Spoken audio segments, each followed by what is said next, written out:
lapar-lapar gini, Bos. Emang paling enak kalau makannya bisa milih sendiri. Rame banget ya menunya, udah kayak kondangan. Dalam bisnis kuliner atau rumah makan, konsep prasmanan kayak gini bukan barang baru ya, Bos. Dan terbukti bisa jadi jurus cuan yang mumpuni. Salah satunya restoran Pesona Kampung Sunda yang baru berdiri awal 2022. Tapi bos, biarpun baru seumur jagung, pengunjungnya rame banget. Sampai ada waiting list segala. Suan bos, Wilujeng Sumping di Pesona Kampung Sunda. Lihat, tahu kan tadi bagaimana antrinya di tempat ini? Mau tahu bagaimana saya, Yadi Saiful Hidayat, bersama dengan 4 orang menjalankan bisnis restoran ini.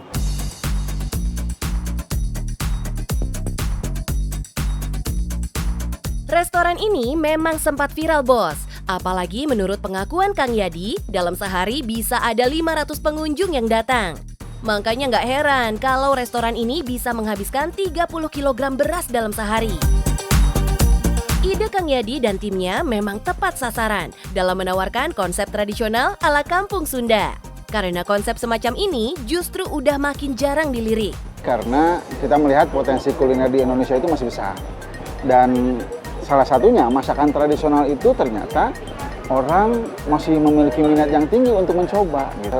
Tagline kita ini warisan kuliner leluhur. Jadi kita ingin mengenalkan masakan-masakan yang kalau orang makan di sini itu seolah-olah makan di dapur sendiri loh. Jadi yang ingin ditawarkan kepada pengunjung adalah serasa makan di dapur dan kampung halaman sendiri bos. Open kitchen tradisional memang jadi jargon andalan tempat ini, Bos. Biar pengunjungnya punya referensi masak di hawu, alias masak di atas tungku. Pantesan aja, nuansa tradisional di sini emang gak main-main desainnya. Mulai dari sawah ala-ala di atas kolam, kayu bakar, padi kering, dan masih banyak lagi. Emang niat banget. Jadi di Pesona Kampung Sunda, kita ini konsepnya jadul klasik. Bagaimana kita mengangkat wisata leluhur Sunda. Makanya ini bisa kita lihat bagaimana masakan, makanan ini benar-benar kita olah di dapur hawu namanya. Kalau di Sunda itu. Ini juga sama. Sambal-sambal juga kita olah langsung, dieluk secara langsung. Itu langsung dicoet dan mutunya kalau istilah Sundanya. Ada sekitar 8 menu yang bisa dimasak di sini. Salah satunya adalah patin bumbu bakar. Setiap harinya ada sekitar 20-50 pengunjung yang ingin mencicipi menu masakan di hawu ini. Pengunjung juga bisa lihat langsung proses ngulek sambalnya, Bos. Sambal-sambal di sini bisa habis 10 kg per hari. Yang ngulek sambalnya juga nggak sembarangan, Bos. Karena diulek langsung sama Mak Nani yang udah berusia 70-an. Jadi berasa banget kan kayak dimasakin sama nenek di kampung halaman? Bos, kalau di total ada sekitar 30 menu yang mengingatkan kita sama masakan di kampung halaman. Ada jengkol, nasi liwet merah, tumisan bunga pepaya, ayam kampung sampai daun pencok daun katel yang sekarang udah susah ditemui. Biasanya untuk satu porsi prasmanan ini harganya berkisar antara Rp50.000 sampai Rp90.000. Tapi tenang bos, kalau mau ngirit ada solusinya kok. Sok kasih tahu atuh Kang Yadi. Menu Pamamat namanya, paket hemat dan murah ya. Orang hanya dengan membayar Rp22.000 itu sudah bisa makan sepuasnya. Ya, dan ini kita peruntukkan bagi siapapun, tidak dibatasi oleh jam. Mau dari kita sejak buka sampai dengan kita tutup, paket Pamamat ini sudah ada. Tuh, jadi ada versi BPJS alias paket hematnya, Bos. Oh iya, Bos. Kang Yadi jamin menu-menu di sini juga terjaga kualitasnya. Karena bahan bakunya merupakan hasil kerjasama dengan UMKM setempat. Jadi harus lolos quality control dulu, baru bisa diolah.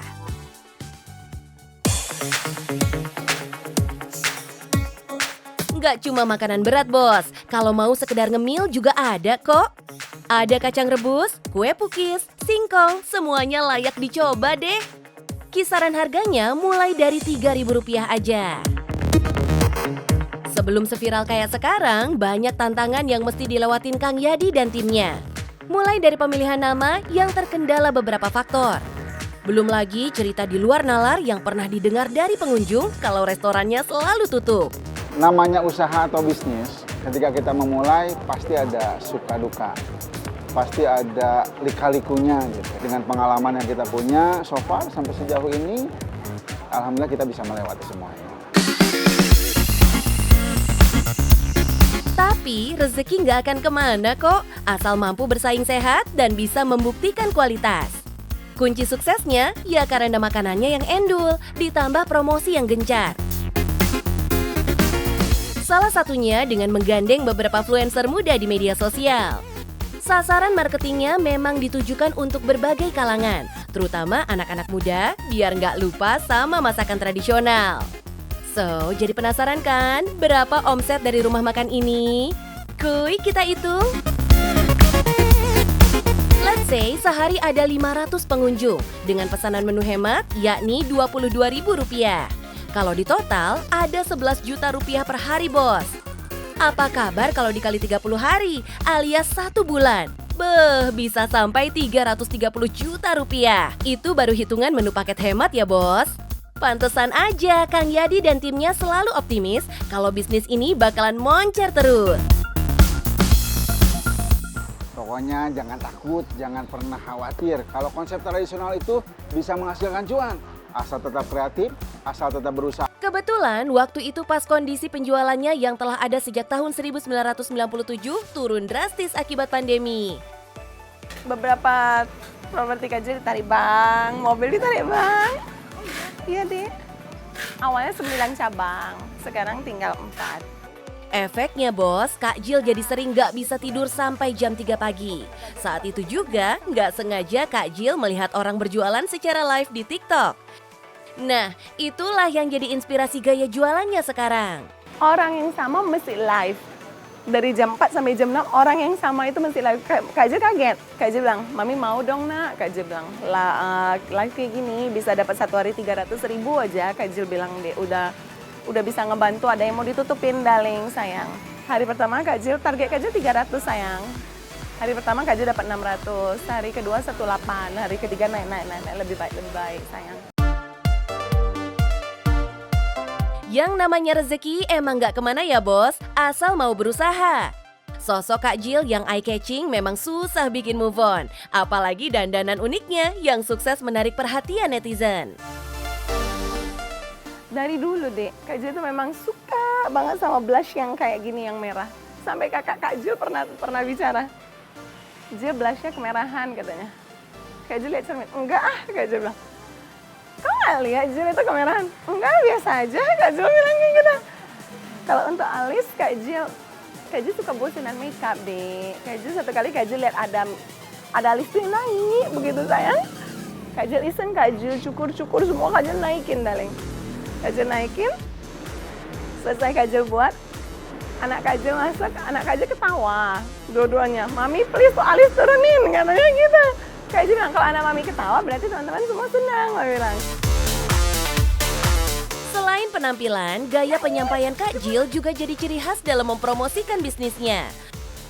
Padahal, sebutan adik Kak Jill dan darling, itu semua karena Kak Jill kesulitan menyapa satu persatu nama penonton live-nya kala berjualan. Kalau panggilan sayang memang pribadi Kak Jill dari Tuhan itu. Sebab Kak Jill kok pergi ke pasar pun, Kak Jill belanja, Kak Jill panggil semua sayang. Tim Kak Jill semua Kak Jill panggil sayang. Pertama kali start live, itu kan komennya kan banyak nama-nama yang kita kadang mata Kak Jill juga nggak gitu kelihatan, kecil-kecil kan dek. Kak Jill sulit untuk baca keluhan mata pertama, nggak terbaca juga, udah gitu terlalu cepat, darling. Nah akhirnya Kak Jill panggil, jadi diri sendiri, Kak Jill panggil sayang. Ini udah selesai begini sayang. Meskipun udah sukses dengan personal branding, tapi kualitas barang tetap dinomorsatukan bos. By the way, jenis gorden yang dijual adalah gorden blackout 85%, yaitu gorden yang dibuat khusus untuk menghalau sinar matahari masuk ke ruangan sampai tingkat 85%. Nah, dalam waktu dekat, Kak Jill akan menjual jenis gorden blackout 100%. Semua ini diproduksi Kak Jill sendiri di tokonya. Yes, adik Kak Jill, sayang Kak Jill masih di promo Pesta Gordon dengan bahan blackout 85% anti matahari. Jadi Kak Jill cukup bayar 40%, cukup untuk Kak Jill 40% hemat sampai dengan 60% plus diskon tambahan dari siapa? Coba TikTok darling. Dari siapa? Coba TikTok darling. Dari yang penting cuan bos. Yeay! Gak cuma bagi pembeli, Kak Jill juga menawarkan promo bagi reseller yang ingin bergabung dengan keuntungan 15%. Saat ini sudah ada puluhan reseller yang bergabung ke tokonya Kak Jill. Oh iya bos, di balik strategi marketingnya yang sukses, Kak Jill juga nggak bisa menghindar dari orang-orang yang nyinyir, terutama soal penampilannya. Kak Jill selalu berpikir deh, media sosialnya adalah tempat untuk bahagia. Disediakan media sosialnya untuk bahagia, sebab banyak sekali kesulitan yang kita jalanin dalam kehidupan kita. Kita duduk pegang handphone, buka media sosial untuk bahagia. Hanya itu Kak Jill selalu bilang. Berarti anak mami ketawa, teman-teman mami berarti ketawa Kak Jill bilang. Ujung-ujungnya nggak cuma soal penampilan, tapi ada juga yang nyerempet-nyerempet soal kehidupan pribadi Kak Jill. Jadi ada satu memang yang komen yang Kak Jill rasa kurang tepat. Nah Kak Jill kasih tahu, Kak Jill nggak seperti itu. Kak Jill seorang ibu dari 2 anak. Kak Jill adalah anak baik-baik. Kalau udah live, kan Kak Jill tuh kan bisa 5 jam tanpa stop. Mata capek adik Kak Jill, badan juga capek sayang. Nah otomatis Kak Jill itu, mata Kak Jill bahkan sudah hampir tidak bisa buka dengan begitu besar, begitu jelas. Nah mereka, teman-teman yang kurang paham, yang mungkin dadakan masuk nggak tahu udah 5 jam, kok seperti ini? Pandangan sematanya seperti itu adik Kak Jill. Nah sekarang kita intip gelombang cuannya Kak Jill ya bos. Biarpun Kak Jill selalu menghindar kalau ditanya soal omset, tapi perkiraan tim cuan bos nih, semisal paling rendah ada 100 pesanan per hari dengan harga gorden terendah sekitar Rp150.000. Duh, gelombang kiri kanan gak berhenti-berhenti nih bos, goyang terus deh kita. Adik Kak Jill sayangku, semangat, semangat, semangat. Selagi kita masih ada di planet bumi ini artinya Tuhan masih ingin kita selalu melakukan yang lebih baik, lebih baik, lebih baik, dan lebih baik adik Kak Jill sampai kita mendapatkan yang terbaik darling.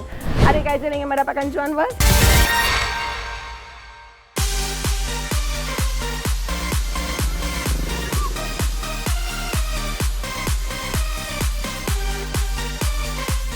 Pemandangan yang ijo-ijo memang bikin teduh ya bos. Misalnya perkebunan teh yang asri ini. Memang nggak salah kalau perkebunan teh banyak dimanfaatkan jadi destinasi wisata. Salah satunya spot wisata di perkebunan teh yang lagi viral banget meski baru buka di tahun 2022. Lokasinya disebut-sebut sebagai lokasi terbaik untuk menikmati pemandangan di Pangalengan. Selamat datang di Nimo Highland. Di sini kami menghadirkan wisata dengan konsep kebun teh. Mau tahu keseruannya seperti apa? Tetap di Cuan Bos.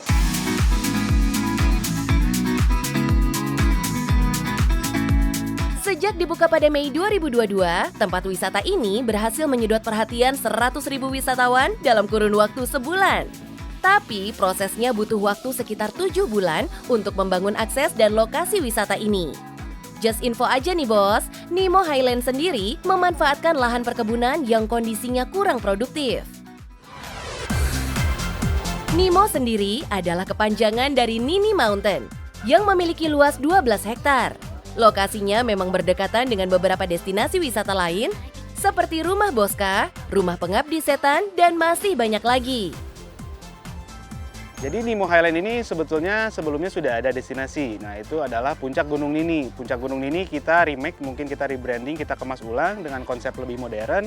Akhirnya memang seperti sekarang dengan konsep Santorini begitu ya. Yaps, konsep Santorini inilah yang sukses membuat wisata ini jadi viral. Dipadukan dengan jembatan sepanjang 300 meter yang diklaim sebagai jembatan terpanjang di Bandung. Memang jembatan ini yang bikin orang penasaran. Tapi perlu diingat bos, kapasitasnya hanya bisa menampung 300 orang dewasa. Untuk menikmati pemandangan dari jembatan ini, pengunjung dewasa hanya dikenakan biaya tiket masuk sebesar Rp35.000. Sedangkan anak-anak sekitar Rp25.000. Harga tiketnya udah termasuk naik ontang-anting, yaitu kendaraan yang mengantar pengunjung ke titik lokasi jembatan. Tapi buat yang mau sedikit beda, bisa juga nih cobain jembatan kacanya. Cukup dengan 10.000, bos semua bisa nikmatin pemandangan sekeren ini.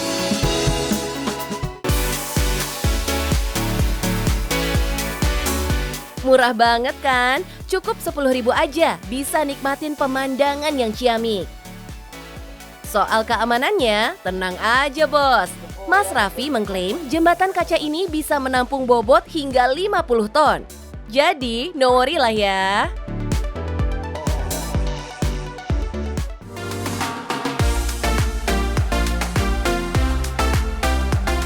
Mumpung lagi di atas, kita bisa sekalian mampir ke kafenya. Di sini kita bisa menikmati berbagai menu, seperti nasi iga bakar atau ayam penyet dengan start harga mulai dari 20 ribuan.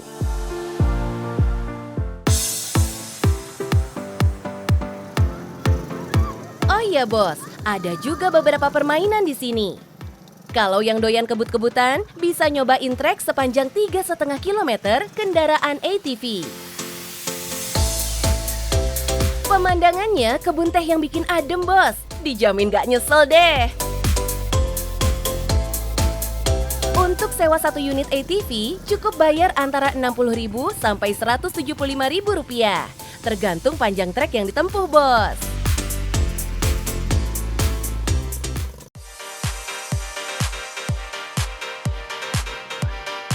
Kalau mau yang gaya-gaya ala tuan tanah, di sini juga ada kegiatan berkuda. Tenang aja bos, kita bakal dibantu sama pemandu kok. Cukup ngerogoh kocek sekitar Rp30.000, udah bisa jalan santai ala tuan tanah zaman bahula.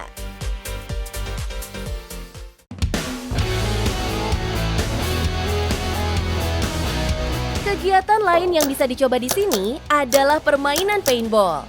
Yang bikin beda, paintball di sini adalah tempat berlindungnya, bos. Kalau biasanya kita sembunyi di balik ban atau bangkai mobil, di sini ngumpetnya di balik pohon-pohon teh. Nah, kalau lokasi dan permainannya udah seru, sekarang kita tanya Mas Raffi, apakah cuannya seseru itu? Untuk sekarang kita masih stabil, untuk weekday itu di angka 1.000, dan untuk weekend Sabtu Minggu itu di 4 sampai 5.000. Oke deh, kita hitung di weekend aja ya bos. Kalau Sabtu dan Minggu masing-masing ada di kisaran 4.000 pengunjung, berarti kalau di total ada 8 hari dikali dengan harga tiket, yaitu Rp35.000.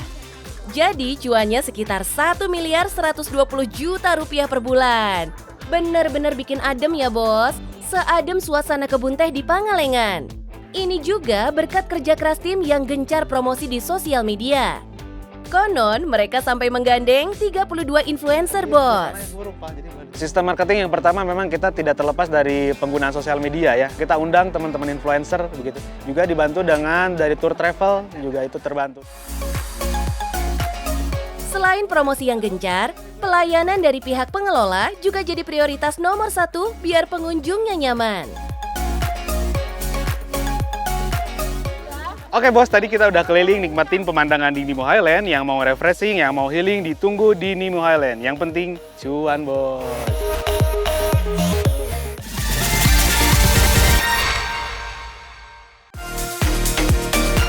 Mumpung zaman udah makin canggih, nggak ada salahnya kita manfaatin teknologinya bos. Termasuk manfaatin akun sosial media yang kita punya untuk jualan produk yang selama ini jadi andalan kita. Yang penting, rajin-rajin bikin konten yang sesuai sama pelanggan kita. Tapi jangan lupa, tetap menjalin hubungan baik dengan pelanggan. Dan yang nggak boleh dilupakan, sering-sering pantau saingan kita untuk bahan evaluasi ke depannya.